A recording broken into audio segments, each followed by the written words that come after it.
নমস্কার, আমি রুচির সেনগুপ্ত। আসলে খবরে ওনার নামটা দেখলাম। আপনার সাহায্য আমার খুব প্রয়োজন। কিরকম সাহায্য? বলছি ওই আমার স্ত্রী মানে আমার ওয়াইফ একটা ওই অন্য লোকের সঙ্গে একটা সম্পর্কে জড়িয়ে পড়েছে। কিরকম সম্পর্ক? পরকীয়া। পরকীয়া হয় জানেন না? আমি শিওর জানেন ও ও প্রেম করছে। এখন আমার জানতে হবে ওর গতিবিধিটা কি, লোকটাকে।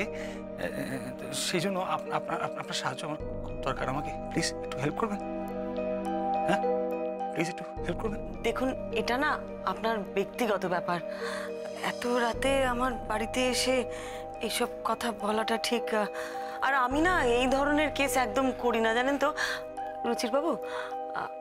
আপনি বরং অন্য কোনো গোয়েন্দার কাছে যান, যারা এই ধরনের কেস ইনভেস্টিগেট করে থাকেন। আমি ঠিক। নমস্কার। শান্ত আমার কথাটা শুনুন। আমি বলছি এটা খুব সিরিয়াস ব্যাপার, কিন্তু এটার মধ্যে লাইফ অ্যান্ড ডেথ সিচুয়েশন রয়েছে। হ্যাঁ, আপনি পুরো কথাটা আমার ভালো করে শুনুন। আমি কি করবো শুনে বলুন? আমি বললাম তো এই ধরনের কেস আমি করি না। আপনি অন্য কারোর কাছে যান। আপনি ডিটেকটিভ, আপনি একটা লোককে খুঁজে বার করতে পারবেন না? হ্যাঁ না, আপনি বুঝতে পারছেন না। আরে লোকটা কে আমাকে তো জানতে হবে। আমি না জানতে পারলে লোকটা আমাকে খুন করে ফেলবে, আমাকে শেষ করে ফেলবে। না রুচির বাবু, আমি একটা কথা বুঝতে পারছি না। আপনার স্ত্রীর যদি কারোর সাথে সম্পর্ক থেকেও থাকে, তার জন্য আপনাকে খুন হতে হবে কেন? আমার মনে হয় উনি বোধহয় একটু বেশি ভাবছেন। বল। আপনি হাসছেন? এটা সিরিয়াস ব্যাপার, একটা লাইফ থ্রেট রয়েছে। আপনি ব্যাপারটাকে হালকাভাবে নেবেন না কিন্তু। প্লিজ প্লিজ ওকে হেল্প করুন। শুনুন, উনি আপনাকে কি বললেন? উনি এই ধরনের কেস হ্যান্ডেল করেন না।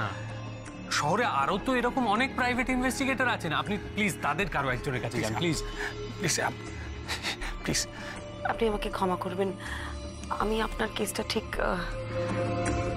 অনেক রাত হয়ে গেছে, আপনি এবার তাহলে। তাহলে আপনি আমার কেসটা নেবেন না? আচ্ছা,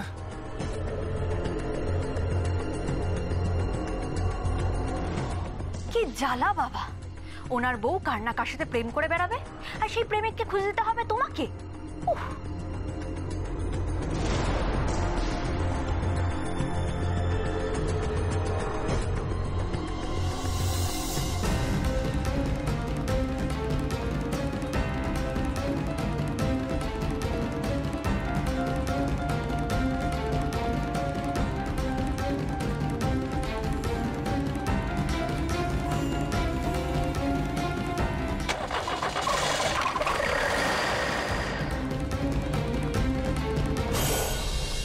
বিশ্বাস লোকটা কিন্তু। আরে অরূপ এসো, দেখো মন্ত্রীর অফিস থেকে কি পাঠিয়েছে। ওয়াও, কনগ্রাচুলেশনস বৌমনি। কিসের আওয়াজ? অ্যাক্সিডেন্ট বলে মনে হচ্ছে তো। আমাদের বাড়ির একদম কাছেই আওয়াজটা হয়েছে। তাহলে অ্যাক্সিডেন্টটা কি আমাদের বাড়ির কাছেই হলো নাকি?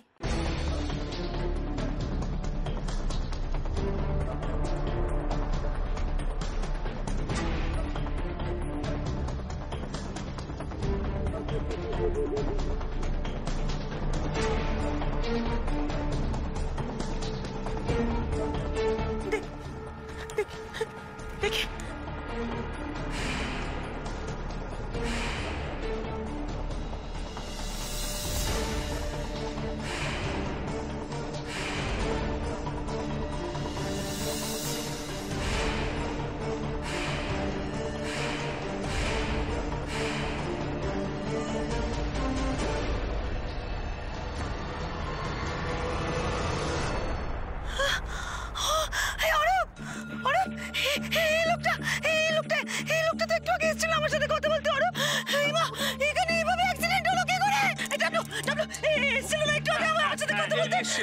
হ্যাঁ বৌমনি তুমি যাও, আমি দেখছি। বৌমনি সাহায্য চেয়েছিল, বলছিল ওকে কে মেরে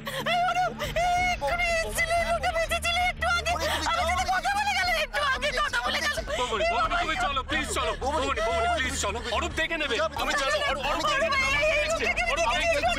তুমি চলো বৌমনি তুমি যাও আমি চলো প্লিজ চলো বৌমনি বাড়ি চলো অরূপ দেখছে প্লিজ প্লিজ তুমি চলো আমি দেখছি এবার নিয়ে যাও আমি চলো তুমি চলো